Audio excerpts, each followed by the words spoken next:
People will never value that which they have no investment in. That's why when you just give kids everything, they don't have any value in that stuff. That's why they graduate from college as an LGBT whatever with a degree in underwater basket weaving and philosophy and think they're supposed to come out and make the same salary that it took you 30 years to accomplish. And they're pissed off when the world doesn't give it to them. And they're screaming in the street when the wrong guy gets inaugurated. And they're burning down the Starbucks and throwing chairs through the window because they didn't get their latte right. This is the kind of world we've created, folks. So I want you grandparents, you granddads out there, introduce your grandchildren to consequences, just consequences. Teach them about where they came from and what their history is so that when they grow up and they're 50 years old like me, they look back at you, granddad, and they say, you know what, I know who my grandfather was. I know what he came from. I know what he went through. I know what it was like in his childhood, and I know what his values were. Now, they may not hold to your values, but by God, at least you took the effort and took the responsibility to teach them.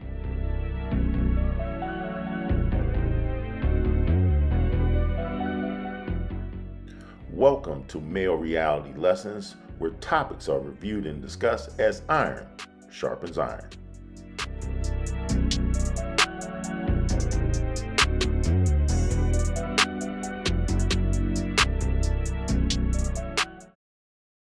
On Male Reality Lessons today, we're going to talk about entitlement. And entitlement in children is typically one you can nip in the bud. But if you do not give boundaries and consequences to said children, they become adults, and it then becomes very problematic. Because as we know in society, grown people that have a sense of entitlement only cause chaos. Let's examine a few cases where this holds true. You're gonna leave the store, right? I just want a discount. You don't just get discounts because you want a discount. So you can either leave or you're going to leave in handcuffs and you're going to go to jail. I'm gonna go to jail for wanting a discount. For trespassing. I get the employee discount and my boyfriend works for the company. I'm here to tell you right now, we don't care. Let me tell you. We don't care. So what? Are you refusing to leave? You're not gonna give you the discount. What discount are you wanting? My boyfriend gets 20% off and he works here. He's really your boyfriend. You're going to make him lose the job. I just want to get a discount. Then you can call your boyfriend and tell him to purchase the clothes when he comes to work, if he still has a job after this nonsense. I'm gonna get arrested for wanting a discount. You're not going to get arrested for wanting a discount. You're going to get arrested for trespass after warning. So I have to go to jail. You do. No, you have to leave the store. Let's go. Stop resisting. Nope. I'll leave. Nope. We already gave you ample warnings. Can you walk so you don't get hurt? I just want a discount. Let's grab. You're seriously gonna hurt me because I want a discount. That was pathetic. If you're enjoying the video, please take a moment to like, share, and subscribe to Male Reality Lessons.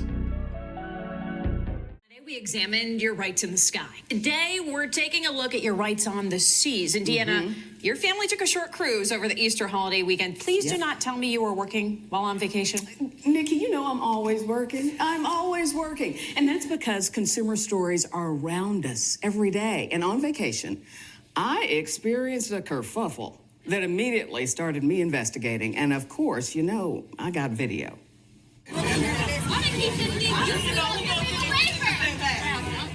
There are facts that are without question. The earth is round. The sun rises in the east. And this woman is determined. For almost an hour, the ferry operator asked her to get off the boat, but she would not move. We have to go. All here bought a ticket for an excursion to a private Bahamian island on the Carnival Cruise Line's app and were later given tickets on the ship. On the day of the excursion, Carnival agents were supposed to take our tickets, ask us to sign a waiver, and give each of us a wristband before boarding the ferry. Everybody got wristbands. Y'all don't have no wristbands. That's right. This woman had no wristband, and the third-party ferry operator said, no wristband, no go. But the woman insisted she had indeed paid. After more than 30 minutes, the other passengers, all hot and hungry, began to turn on her. What the hell is wrong with you people? Man, come on, man. Get on, man. Finally, an officer tried to convince her to get off the boat and seek reimbursement from Carnival. She refused. Another officer was called, and she clearly meant business. But the passenger insisted Carnival had proof of payment. She's now threatening a lawsuit against the cruise line. Leslie Silva is a principal at McCall, Sweeney and Silva. When you buy the ticket and you have entered into a contractual agreement with the cruise line, are you in most cases signing away your right to a jury trial? You are. Unless it's in an extreme case of a bodily injury, then you are bound to go to arbitration with them. I pulled up Carnival Cruise Line's 20-page terms and conditions statement.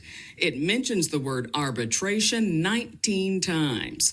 But the question remains, had this woman actually bought a ticket, signed the waiver, and not been given a wristband? I asked Carnival those very questions, and a spokesman replied, "It is important to recognize there is more than meets the eye to every story, but given the threat of legal action, we will defer further comment." You can't make this shit up. You can't make this shit up. Y'all heard it. As for that passenger, she still refused to leave even after the female officer dragged her off the bench. You want to be like a child and sit on the floor? No, I want to be like an adult who pay my money. Finally, after almost an hour, the officers actually picked her up and carried her off the boat. I said, bitch, who raised you? A combative conclusion that certainly was no carnival for any of the parties involved. That's a damn shame. I found that woman, of course, you know I looked for her. I found her later. She told me that Carnival gave her a refund for the excursion. Right. Carnival neither confirms nor denies that. If you're unhappy about your cruise experience, you should first contact their guest services department, and if you can't get a resolution there, you can contact the Consumer Affairs and Dispute Resolution Services of the Federal Maritime Commission. And there you have it. And sadly, this woman, who is a college educated and a principal, doesn't have conflict resolution skills? This is a damn shame. And more importantly, she embarrassed not only herself, her mother, and her 10-year-old son, who is definitely traumatized from these events. Yet, I'll leave it up to you. In the comment section, give me your thoughts and opinions on this topic, as well as any other topic here on Male Reality Lessons.